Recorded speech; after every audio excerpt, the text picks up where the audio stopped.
My name is Monica Michelle Magana, and I am the illustrator for Dona Quixote, Rise of the Night, and Flight of the Witch.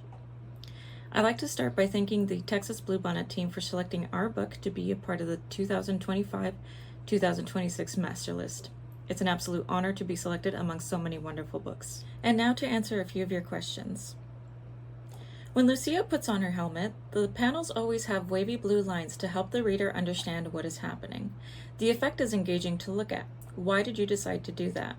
Working closely with our editor and writer, we really wanted to make sure that there was a way for kids to understand when Lucia was not only just wearing her helmet, but when she was seeing things that the rest of the town themselves couldn't see. And we were trying to figure out how to make that as clear as possible. So being that this was a fantasy, a contemporary fantasy book, I really wanted to make sure that we were giving the kids something really fun and magical to look at as they were following the story. And we just wanted to make it explicit that the rest of the town couldn't see what Lucia was seeing. I think that was really apparent where Lucia gives the helmet off to Sandro, and when he puts it on, there are no magical lines around those panels, and she's confused because she doesn't understand why Sandro can't also see the magic and the supernatural as she's able to see it through the helmet.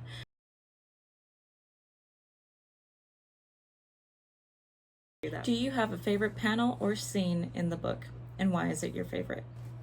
I would have to pick this scene where Lucia, towards the end, when she's vanquished the evil, gets to say goodbye to her abuelo.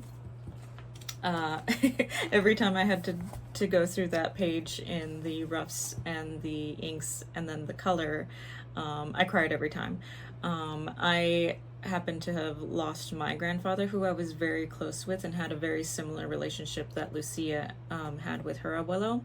A few months before the script, the editor and the author came to me to ask me to work on this. So he passed away during COVID, and I didn't get a chance to say goodbye to him in person. So that scene is probably my favorite because it was my way of saying goodbye to my own grandfather.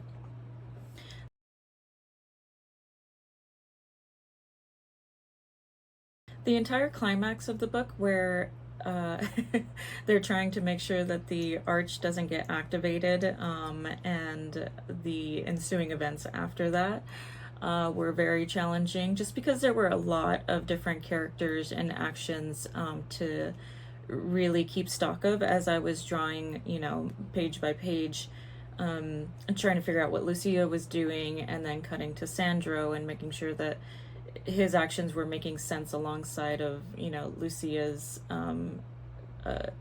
attempts to stop the mayor. And then once we have, La Llorona reaching her final form, and the mayor also then shape-shifting into these larger creatures and having to incorporate, the crowd with that. It was a lot to keep in my mind, but I just kind of thought about it as similar to the way that work in cinematic storyboarding of trying to follow the action and making sure that we're showing what needs to be shown for the story itself to make sense.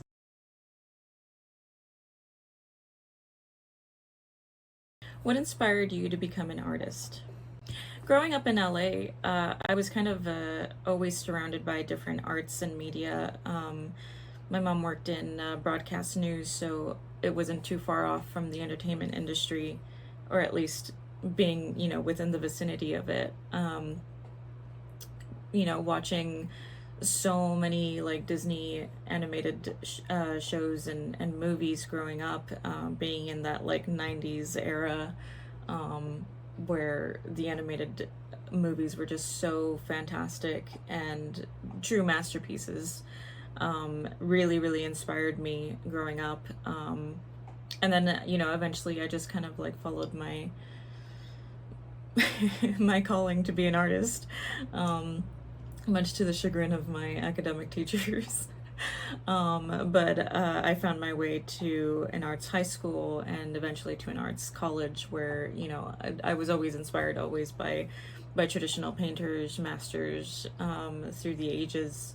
My mom also has this story of of you know, since I was a very very little kid, and I remember this clearly. Since I could, you know, pick up a pencil, I had this box of Crayola crayons that I took everywhere with me, and it wasn't just like one of those like typical like Crayola cardboard boxes. I had a dedicated like blue plastic hinged um, little box that I put all of my Crayola crayons in that had a handle on it so that it was easy to tote around. So she says that wherever I went when I was a kid, I always had my box of Crayolas and my coloring books with me.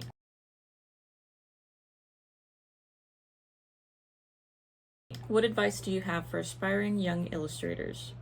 To anyone wanting to be an illustrator, the biggest advice I can give you is just draw as much as possible. Anytime, any free time you have, any moment you have to draw something, either, you know, something that's right in front of you or something from imagination. It's all worthwhile. Every moment you spend putting your pencil down to paper is going to improve your skills. Draw everything around you, draw the world, draw what's in your room, your friends, your pets, your parents. If you want to get into comics, you know, take something, a couple moments from your day or from your week, and try to put them into this little like story panels.